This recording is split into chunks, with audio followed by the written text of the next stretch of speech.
जब हम जैव विविधता की बात करते हैं या जैव विविधता संरक्षण की बात होती है, पर्यावरण को लेके बात होती है, तो हमारे मस्तिष्क में कुछ बड़े जानवर और कुछ वृक्षों की बात, कुछ पौधों की बात ज़रूर होती है।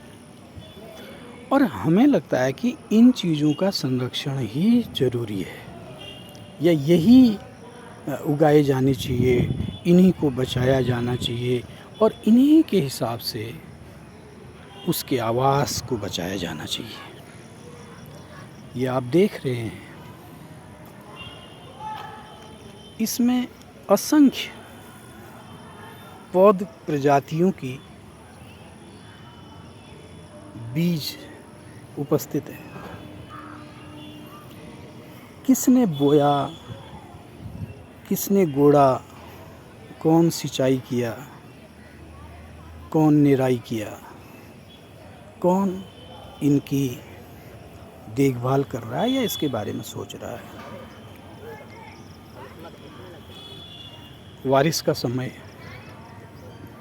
इस वर्षा काल में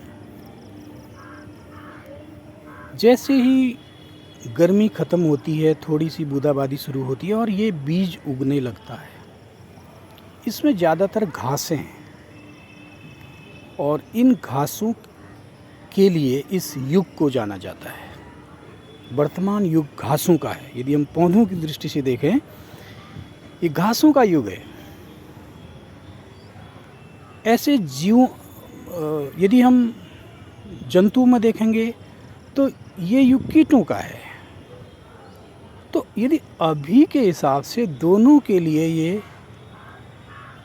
उपयुक्त समय है, घासों के लिए भी और कीटों के लिए भी। इन घासों में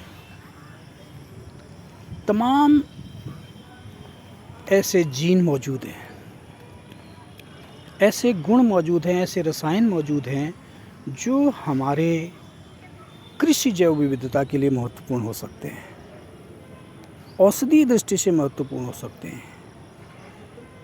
ज़मीन की उपजाऊ शक्ति को दोबारा प्राप्त करने के लिए इसमें बहुत सारी ऐसी घासें हो सकती हैं जो हमारे भविष्य के लिए, हमारा जो जानवरों के चारे के लिए महत्वपूर्ण हो सकते हैं।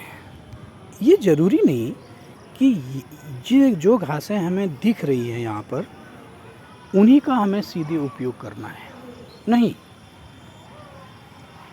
इनमें मौजूद जो जीन हैं, जो गुण हैं, इनमें जो जेनेटिक डाइवर्सिटी है, उसमें से या इनमें मौजूद कोई फाइटोकेमिकल रसायन जो हमारे लिए महत्वपूर्ण हो सकता है। इसमें वाटर स्ट्रेस रिलेटेड जीन हो सकते हैं, पेस्टिसाइड रेसिस्टेंस गुण मौजूद हो सकते हैं। इनमें कोई ऐसी प्रोटीन हो सकती है जो हमारे अनाजों की प्रोटीन के प्रतिशत को बढ़ा सकता है। इसमें कोई ऐसा फाइटोकेमिकल हो सकता है जो कैंसर रोधी हो, जो कैंसर कोशिकाओं को नष्ट करने की क्षमता रखता हो या किसी अन्य व्याधि के लिए महत्वपूर्ण हो सकता है। अब बात क्या है कि ये जो हमें जो घास हैं या हम इसको खरपतवार या इस तरह से देखते हैं, तो ये धीरे धीरे धीरे सिमटता जा रहा है इसका दायरा। हमें ये उन्हीं स्थानों पर मिलेंगे जहाँ खाली जगह है, वेस्ट लैंड, हम उसका उपयोग नहीं कर रहे हैं। कहीं पर मकान बन रहा है, कहीं पर रोड बन रही है, कहीं पर कोई इंडस्ट्री इस्टेब्लिश हो रही है, कहीं पर हमारे घर बन रहे हैं और ज़्यादातर हमारी अपनी खेती है, हमारा अपना प्लांटेशन है।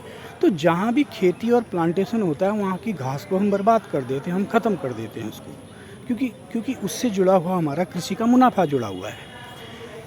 अब इस संपदा, ये जो जैव संपदा है, इसका इन्वेंटराइजेशन होना ज़रूरी है,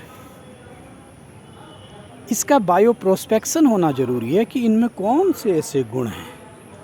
और इसके साथ साथ, क्योंकि हमारा जो जीन बैंक इंडिया का जो सबसे बड़ा पौध प्रजातियों से संबंधित है, NBPGR, अभी वो सिर्फ उन प्रजातियों को संरक्षित करने में लगा हुआ है जो औषधीय दृष्टि से महत्वपूर्ण हैं, खेती की दृष्टि से महत्वपूर्ण हैं या मानव के किसी न किसी उपयोग की दृष्टि महत्वपूर्ण है।